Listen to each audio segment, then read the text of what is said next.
Et voici donc le bipied une fois installé. Donc là, je l'ai positionné au dernier tiers de la longueur, en position à 90 degrés, hein, mais comme je vous ai expliqué, vous avez 5 positions, donc 0, 180 pour les rabattre en avant, en arrière. Et après, vous avez les 3 positions intermédiaires, 45 degrés, 90 et 135. Mais c'est symétrique, hein, donc je peux mettre ce pied de l'autre côté, il faudra juste que je fasse attention en vis de fixation. Gros avantage, il y a quand même pas mal de systèmes de sécurité dessus, hein. Donc pour les déplacer, vous avez, comme je le disais, une bague ici. Il faut tirer la bague en arrière pour pouvoir le déplacer, changer de position. Ensuite, là, vous avez un cran. Voilà, vous avez ce petit crochet à appuyer avant de pouvoir rabattre le pied, la longueur du pied. Puis vous avez cet écrou de serrage pour bien finir de fixer en tout cas le pied. Ah, voilà, là je l'ai attrapé. Pas évident, une seule main. Et puis, comment dirais-je, ça vous permet de garder en tout cas une réplique avec un profil, ouais, on va dire un profil léger, fin, un low profile.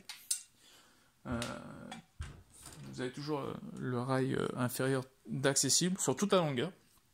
Il dérange pas trop les mains pour vous l'attraper. Enfin, il va falloir s'y faire quand même, à moins que vous rajoutez une petite poignée ergonomique. C'est vrai que sinon là vous allez l'avoir.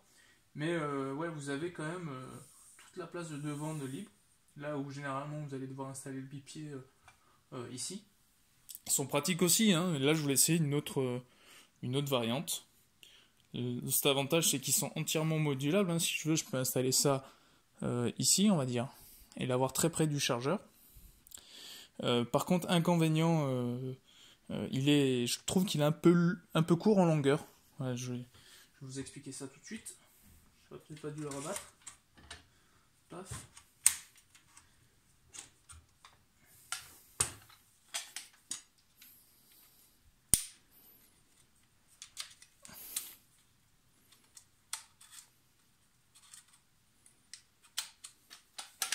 Voilà. Donc tout de suite, en fait, pour ceux qui possèdent des répliques d'AK, ils vont comprendre, c'est que les pieds sont pas suffisamment grands. Là, je suis au grand max. Et du coup, si vous avez un chargeur et que vous êtes allongé par terre, bien sûr, vous allez devoir tirer au niveau des chevilles, quoi. Mais sinon, je pense qu'en installant un chargeur tambour, vous récupérez un petit peu de débattement, on va dire. Donc j'ai fait à peu près le pour et le contre, donc voilà. J'espère que cette vidéo aidera ceux qui souhaitent faire l'acquisition de ce bipied. Personnellement, pour la somme de 70 €, j'ai pas trouvé que c'était un mauvais investissement. Il y en a que 3 autres modèles, je crois, qui le proposent, Aiming et Element, je crois.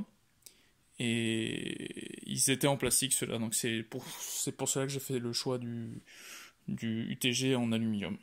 Voilà, donc sur ce, passez une bonne journée et à la prochaine.